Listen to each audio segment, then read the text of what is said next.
Assalamualaikum warahmatullahi wabarakatuh.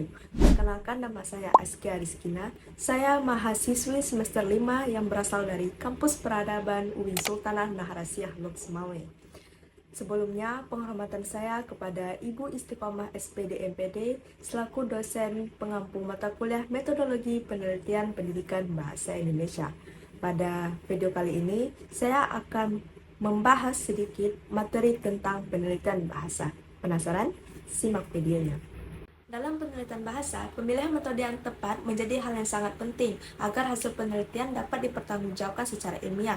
Oleh karena itu, pemahaman mengenai hakikat linguistik, bidang kajian, serta metode penelitian bahasa merupakan langkah awal yang harus dikuasai oleh mahasiswa dan peneliti yang ingin mengembangkan kajian kebahasaan secara ilmiah.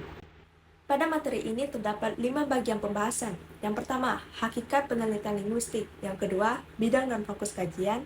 Yang ketiga, metode penelitian bahasa. Yang keempat, teknik pengumpulan data. Yang kelima, contoh analisis dan pelaporan penelitian bahasa. Yang pertama ada hakikat penelitian linguistik. Penelitian linguistik merupakan upaya ilmiah untuk memahami bahasa melalui berbagai aspek yang menjadi objek kajiannya, yaitu bunyi bahasa. Bunyi bahasa unsur paling dasar yang dihasilkan alat ucap seperti lidah, bibir, dan tenggorokan. Selanjutnya ada kata. Kata yaitu satuan bahasa yang bermakna yang terdiri atas huruf-huruf. Dalam bahasa Indonesia, kata dibagi menjadi kata benda, kata kerja, kata sifat, kata keterangan, dan kata tugas. Kemudian ada kalimat. Kalimat yaitu satuan bahasa yang dapat menyampaikan pikiran secara utuh, baik secara lisan maupun tulisan. Kalimat terbagi menjadi kalimat aktif dan kalimat pasif. Selanjutnya ada makna. Makna yaitu maksud yang ingin disampaikan penutur kepada mitra tutur sesuai dengan aturan bahasa dan konteks sosial. Jenis-jenis makna antara lain makna leksikal, gramatikal, kontekstual, denotatif, konotatif, dan sebagainya. Yang terakhir ada penggunaan bahasa. Kajian tentang bagaimana bahasa digunakan dalam konteks sosial dan situasional. Cabang ilmu yang mengkaji aspek ini meliputi pragmatik dan sosiolinguistik. Selanjutnya kita akan membahas tentang bidang dan fokus pada kajian.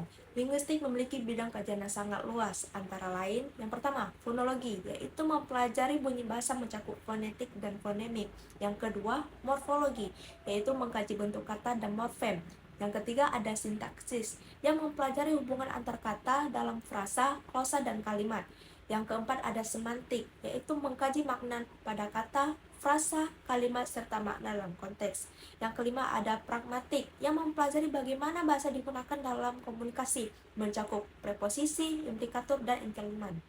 Yang kelima ada sosiolinguistik, yang mengkaji hubungan bahasa dan masyarakat, seperti variasi bahasa, identitas sosial, bilingualisme, dan sebagainya. Yang keenam ada analisis wacana, yang mempelajari bahasa dalam konteks pemakaian yang lebih luas dari kalimat, termasuk ideologi dan hubungan bahasa pada masyarakat. Selanjutnya kita akan membahas metode penelitian bahasa. Metode penelitian bahasa ialah langkah sistematis untuk mengumpulkan, menganalisis, dan menafsirkan data bahasa. Beberapa metode yang digunakan dalam penelitian bahasa antara lain. Yang pertama, metode deskriptif, yaitu menggambarkan fakta kebahasaan apa adanya. Yang kedua yaitu metode eksperimental, yang menguji hubungan sebab akibat antar variabel kebahasaan.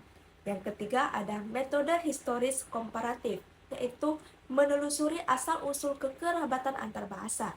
Yang keempat ada korpus linguistik, yang menggunakan kumpulan data bahasa berskala besar untuk dianalisis. Pada pembahasan keempat yaitu teknik pengumpulan data. Pada teknik ini kita dapat menggunakan dalam penelitian bahasa, yaitu yang pertama ada observasi ujaran, yang mengamati data yang muncul dari tugas responden. Yang kedua ada rekaman percakapan. Rekaman ini merekam interaksi verbal secara audio atau audiovisual. Yang ketiga, tes bahasa. Tes ini mengukur kemampuan atau kompetensi berbahasa seseorang. Yang keempat ada angket, yaitu mengumpulkan data mengenai sikap atau kebiasaan berbahasa. Yang kelima ada studi dokumen, yaitu menganalisis dokumen atau catatan peristiwa yang telah terjadi. Pada pembahasan yang terakhir yaitu contoh analisis dan pelaporan. Pada bagian ini berisi contoh cara melakukan analisis kebahasaan serta cara menyusun laporan penelitian secara sistematis. Dari keseluruhan materi, dapat kita simpulkan bahwasanya penelitian bahasa merupakan kajian ilmiah yang sangat kompleks, mencakup struktur, makna, dan penggunaan bahasa.